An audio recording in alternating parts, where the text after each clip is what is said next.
Like everybody else.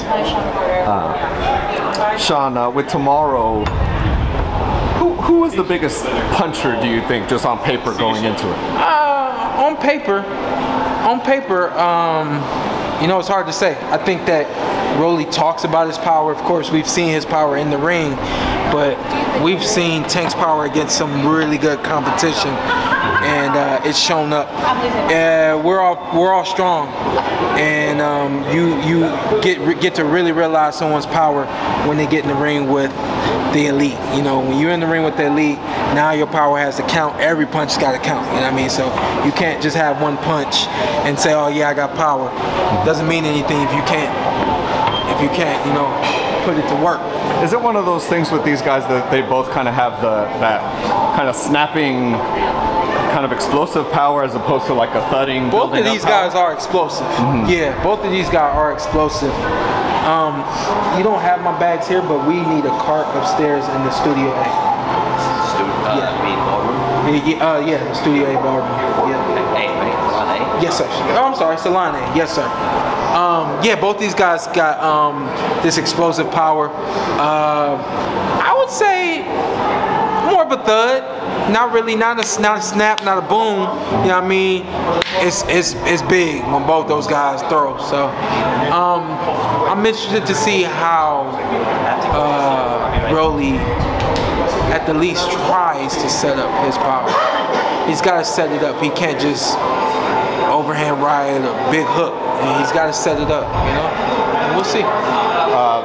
Speaking of thudding power and snapping power, I believe it was on the podcast. I heard you guys talking about Terence and Spence, or maybe it was somewhere else. I just remember. That's what it was. Yeah, I was gonna say. I remember Sean's voice. Yeah, right. Sean's voice.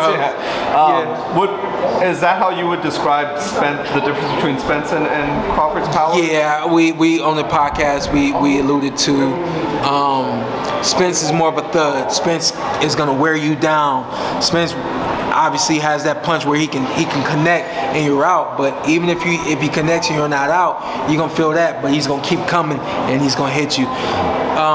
I kind of described Terence's power as more of a whip, because he throws his power with speed. And it was like this coin phrase, speed makes power.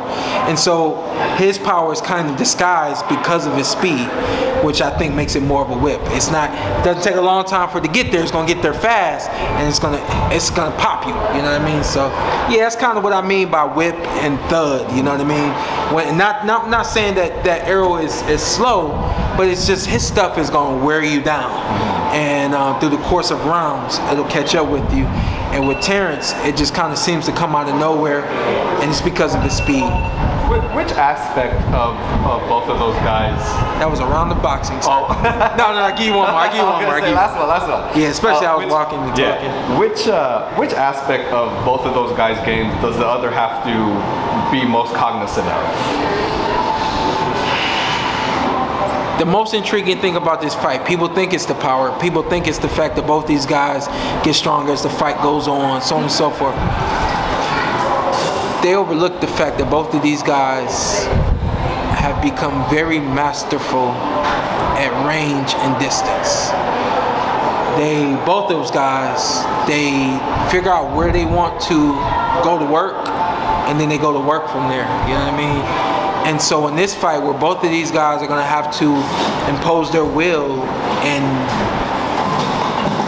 find where they want this fight to ultimately be fought, I think that's interesting, because I think that both guys are overall very, very good overall. I think if anything you could say, Errol works a little bit better on the inside than Terence does, but Terence is a good worker on the inside.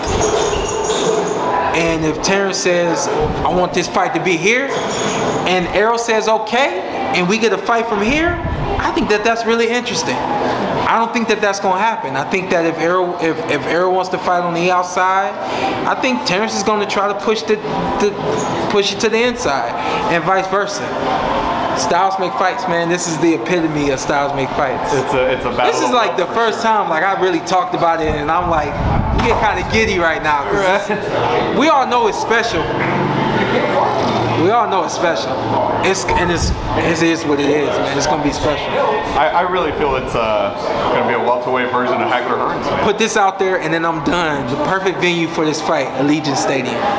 Ooh, first fight ever. Perfect venue for this fight. Thank you, sir. Appreciate your time. Porterweight Podcast. Yes, sir.